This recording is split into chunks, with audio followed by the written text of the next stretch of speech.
music starts. Hey everyone, and welcome back to the channel. It's so good to see you here.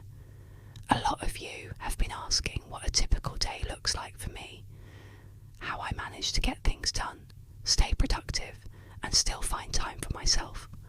So today I'm pulling back the curtain and taking you through my entire daily routine, from the moment I wake up to when I finally wind down. I hope by sharing this, it might give you some ideas or inspiration for your own day. Scene shifts to a calm morning setting. My alarm goes off at 6:30 a.m. and yes, I'm one of those people who tries not to hit the snooze button. The very first thing I do, before even checking my phone, is drink a full glass of water that I leave on my nightstand. It's a simple trick, but it really helps wake up my body and rehydrate after a long night's sleep. It feels like a fresh start to the day. Then I tiptoe out of the bedroom and head straight for my yoga mat. I don't do a full-on, intense workout in the morning. Instead, I spend about 15 to 20 minutes doing some gentle stretches. It's less about exercise and more about just listening to my body, easing out any stiffness, and setting a calm, intentional tone for the day ahead. This little pocket of quiet time is non-negotiable for me. It's my moment of peace before the world wakes up. After stretching, it's time for coffee. This is a ritual I truly cherish. I love the whole process. Grinding the beans, the amazing aroma that fills the kitchen, and that first warm sip. While my coffee is brewing, I'll usually do a quick 5-minute tidy up of the kitchen or living room. It's amazing how much you can accomplish in just a few minutes, and it helps me start the day with a clear space, which in turn helps me have a clear mind. With my coffee in hand, I'll sit down and do what I call a brain dump. I open up my journal and write down anything and everything that is on my mind, worries, ideas, things I need to do, anything. Then I'll look at that list and pick out my top 3 priorities for the day. This helps me avoid feeling overwhelmed and ensures that I'm focusing on what truly matters. I find that if I can get those 3 things done, I feel incredibly accomplished. Around 8 a.m, the workday officially begins.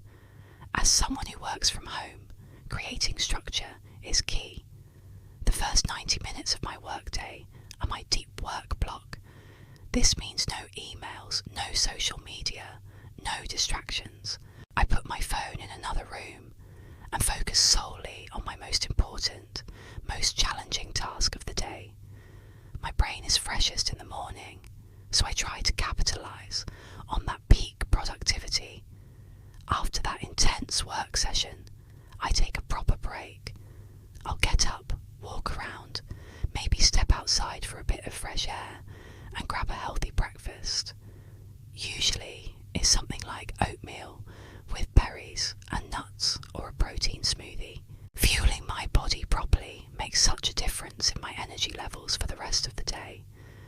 I used to be a breakfast skipper, and I can tell you, my focus and mood are so much better now. The rest of my morning is broken down into 50-minute work sprints followed by 10-minute breaks. This is often called the Pomodoro technique, and it's a game changer for staying focused. During the breaks, I do something completely unrelated to work. I might do a few chores, listen to a song, or just rest my eyes.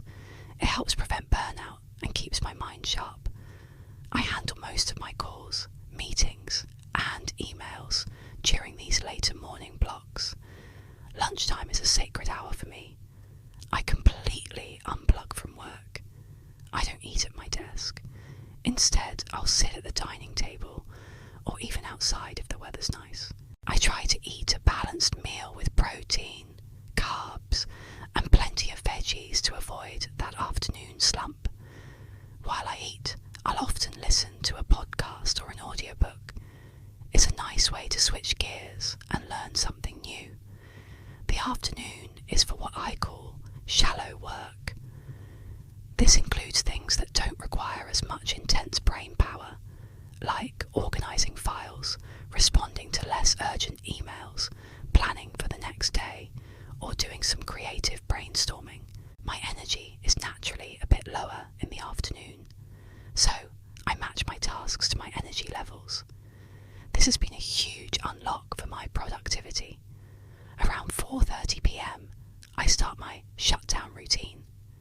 This is so important for creating a boundary between work and personal life, especially when you work from home. I'll check my calendar for the next day, write down my top 3 priorities so they're ready to go, clean up my desk, and then officially close my laptop. Saying my workday is now over out loud sounds a bit silly, but it really signals to my brain that it's time to switch off. Once work is done, I like to move my body again. This might be a brisk walk in my neighbourhood, a bike ride, or a more intense workout at the gym.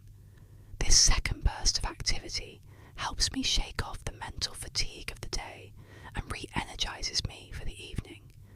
It's my way of physically and mentally transitioning out of work mode. Evenings are all about winding down and connecting. I'll cook dinner, which is another activity I find really meditative. I put on some music and just enjoy the process. Then my partner and I will eat together and talk about our days. No phones at the dinner table is a rule we try to stick to. It's our time to genuinely connect with each other. After dinner, we might watch a show, read our books, or play a board game. I try to stay off screens for at least an hour before bed.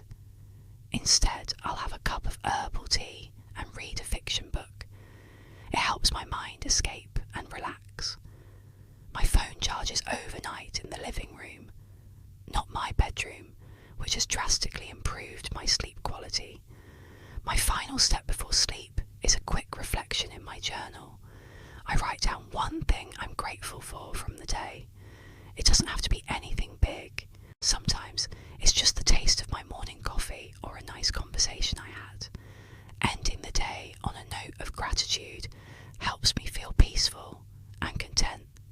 Then lights out around 10:30 p.m, ready to do it all again. So that's it. That's a full day in my life. Of course, not every day looks exactly like this. Life happens. Some days are more chaotic, some are more relaxed. But having this routine as a foundation gives my days structure, purpose, and a sense of calm. It's not about being perfect. It's about creating systems that support the life you want to live. What's one part of your daily routine that you absolutely love? Let me know in the comments below. I'd love to get some new ideas from you all. Thank you so much for spending this time with me today. If you enjoyed this little glimpse into my day and want more videos on productivity, wellness, and intentional living, please give this video a thumbs up and don't forget to subscribe to the channel. It really helps me out. Have a wonderful rest of your day, and I'll see you in the next one.